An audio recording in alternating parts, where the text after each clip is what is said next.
ये आकाशवाणी रायपुर है। छत्तीसगढ़ी समाचार बुलेटिन के संग सोहेल खान यजदानी के जय जोहार। अब सुनाओ आज के प्रमुख समाचार। प्रधानमंत्री नरेंद्र मोदी हा परेन दिन 29 जनवरी के परीक्षा पे चर्चा कार्यक्रम में पढ़इया लइका मन संग गोठ बात करही। विश्वविद्यालय अनुदान आयोग के दिशा निर्देश के पालन नई करे सेती छत्तीसगढ़ के 11 ठिन विश्वविद्यालय मन ला काली सूची में डाल दे गे हवय। अउ प्रधानमंत्री हा काली बिहनिया 11 बजे आकाशवाणी के मन की बात कार्यक्रम में देश विदेश के लोगन मन संग अपन विचार साझा करही। अब समाचार विस्तार ले। प्रधानमंत्री नरेंद्र मोदी परमदिन 29 जनवरी के परीक्षा पे चर्चा कार्यक्रम में पढ़इया लइका मन ले गोठ बात करही। केंद्रीय शिक्षा मंत्रालय हा किहिन है कि ए बछर परीक्षा पे चर्चा कार्यक्रम के जरिया 4000 ले ज्यादा प्रतिभागी मन प्रधानमंत्री संग गोठ बात करही। ये कार्यक्रम नई दिल्ली के भारत मंडपम में आयोजित करी जाही। इही बीच छत्तीसगढ़ के स्कूल शिक्षा सचिव हा एक कार्यक्रम में सहभागिता खातिर जम्मू कलेक्टर मन ला पत्र लिख के जरूरी व्यवस्था करवाए के निर्देश दिन हवय। परीक्षा पे चर्चा कार्यक्रम के सीधा प्रसारण दूरदर्शन के राष्ट्रीय channel Doordarshan news, Doordarshan Bharat, YouTube और mygov.in के जरिया होही। एकर बर जिला पंचायत के मुख्य कार्यपालन अधिकारी, नगर निगम आयुक्त और जिला शिक्षा अधिकारी के बीच समन्वय स्थापित कर कार्यक्रम के प्रचार प्रसार करे बर कहे गे हवय।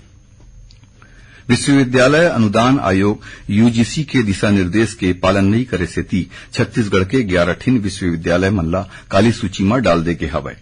एमा रायगढ़ के शहीद नंद कुमार पटेल विश्वविद्यालय, रायपुर के कुशाभाऊ ठाकरे पत्रकारिता विश्वविद्यालय, आयुष विश्वविद्यालय, इंदिरा गांधी कृषि विश्वविद्यालय, बिलासपुर के अटल बिहारी वाजपेयी विश्वविद्यालय, दुर्ग के छत्तीसगढ़ कामधेनु विश्वविद्यालय, पाटन के महात्मा गांधी उद्यानिकी विश्वविद्यालय और सरगुजा विश्वविद्यालय के नाम घलो शामिल हवय।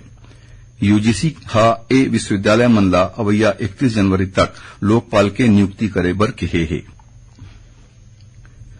नई दिल्ली में गणतंत्र दिवस परेड होए के पहली प्रधानमंत्री नरेंद्र मोदी हा छत्तीसगढ़ के झांकी बस्तर के आदिम जनसंसद मुरिया दरबार में शामिल लोक कलाकार मन ले भेंट करीन।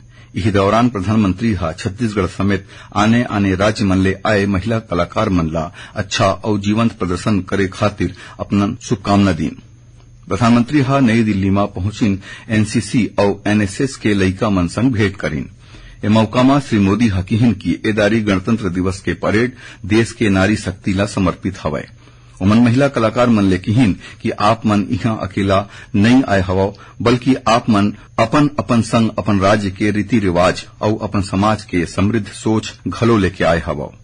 प्रधानमंत्री हा भरोसा जताइन कि जब आप मन इहां ले अपन अपन घर लहुटहू ता आप मन के तीर गणतंत्र दिवस के अनुभव के बारे में बताए के बहुत अकन मौका रही और यही हा देश के विशेषता हवय।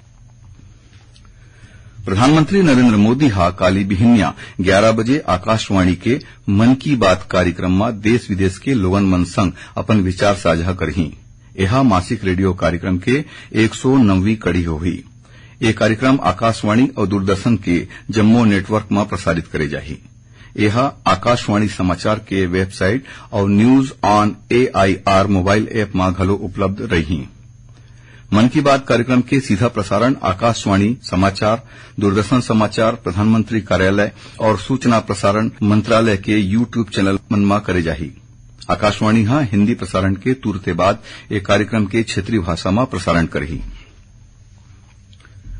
प्रदेश में सार्वजनिक वितरण प्रणाली में अभी के बेरा में चलत जम्मू राशन कार्ड के नवीनीकरण के कार्य शुरू हो गए हवय। ये अभियान 29 जनवरी तक चलही। खाद्य विभाग हा राशन कार्ड नवीनीकरण खातिर मोबाइल ऐप तैयार करे हवय, जेमा राशन कार्ड रखइया मन अपन अपन मोबाइल में डाउनलोड कर ऑनलाइन आवेदन कर सकत हे।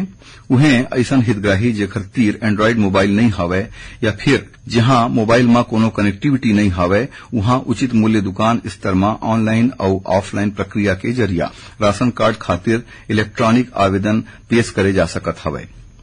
बस्तर संभाग के ऐसन जिला जहां मोबाइल कनेक्टिविटी उपलब्ध नहीं है, वहां हितग्राही मन के सुविधा ला ध्यान में राखत विशेष छूट के प्रावधान रखे गे हवय। संगे संग ऐसन सियान और शारीरिक रूप ले बड़ कमजोर ऐसन हितग्राही मन ला घलो नवा राशन कार्ड बनाए के विशेष सुविधा दे जाही, जेखर मन डहार ले अब तक अपन KYC नहीं कराए गे हवय। अंत्योदय, प्राथमिकता, निराश्रित और निशक्त जन श्रेणी के जारी राशन कार्ड खातिर राशन कार्ड नवीनीकरण के पूरा प्रक्रिया निःशुल्क होही। उन्हें सामान्य श्रेणी के राशन कार्ड रखैया खातिर ऐप के जरिया नवीनीकरण पर 10 रुपया की राशि लगी।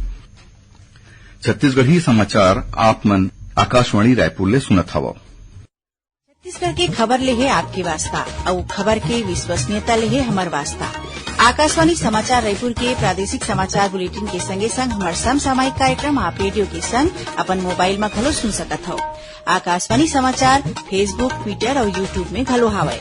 हमार फेसबुक पेज हरे Chhattisgarh news on AIR, Twitter handle CGAIR news और हमार यूट्यूब चैनल हरे छत्तीसगढ़ AIR न्यूज। तो अब रेडियो के संगे संग आपके मोबाइल के माध्यम ले हम आप तक पहुंचत हन। छत्तीसगढ़ के हर खबर पर सुनत रहो आकाशवाणी समाचार। अब आगू बढ़थन बाचे समाचार कोती।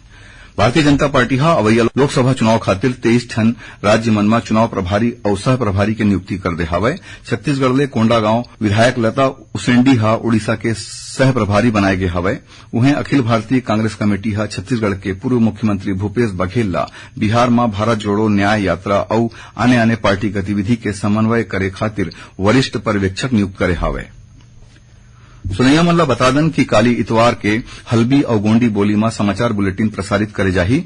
ये दोनों बुलेटिन ला आकाशवाणी केंद्र जगदलपुर ले प्रसारित करे जाही। जिला बस्तर संभाग में सुने जा सकी। हल्बी में समाचार बुलेटिन बिहनिया 7:30 बजे ले और गोंडी में समाचार बुलेटिन संझा 6:30 बजे ले प्रसारित करे जाही। आकाशवाणी केंद्र रायपुर के प्रादेशिक समाचार एकांश डहार ले प्रस्तुत कार्यक्रम जिले की चिट्ठी के प्रसारण काली संझा 6:05 ले 6:10 तक करे जाही। ये कार्यक्रम ला छत्तीसगढ़ के जम्मू आकाशवाणी केंद्र एके संग्रह रिले करही। ये बखत के अंक में जांजगीर चांपा जिला के गतिविधि के बारे में जानकारी दे जाही। आकाशवाणी के समाचार सेवा प्रभाग रायपुर समेत अपन आने आने क्षेत्रीय समाचार इकाई मनमा पूर्णकालिक अनुबंध के आधार में संपादकीय कार्यकारी और समाचार वाचक सह अनुवादक के रूप में नियुक्त होए खातिर अनुभवी उम्मीदवार ले आवेदन आमंत्रित करथे। एकर विवरण news.on.air.gov.in वैकेंसीज पर उपलब्ध होही। आवेदन जमा करे के अंतिम तारीख 8 फरवरी हवय। अनुबंध 2 बछर खातिर होही। आवेदन की आयु आवेदन जमा करे के आखिरी तिथि तक 58 बछर ले ज्यादा नहीं होना चाहिए। आवेदन के तीर पत्रकारिता में स्नातकोत्तर उपाधि या फिर स्नातकोत्तर डिप्लोमा के संगे संग कोनो समाचार संगठन में 3 बछर के कार्य करे के अनुभव होना जरूरी हावय।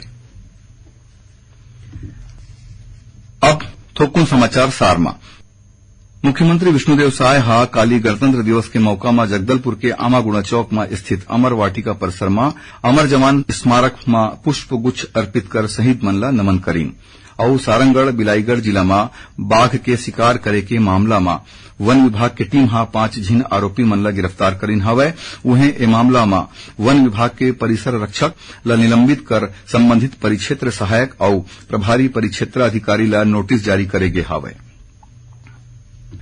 आखिर में प्रमुख समाचार एक घाव फेर। प्रधानमंत्री नरेंद्र मोदी हा परेन दिन 29 जनवरी के परीक्षा पे चर्चा कार्यक्रम में पढ़िया लइका मन संग गोठ बात करही।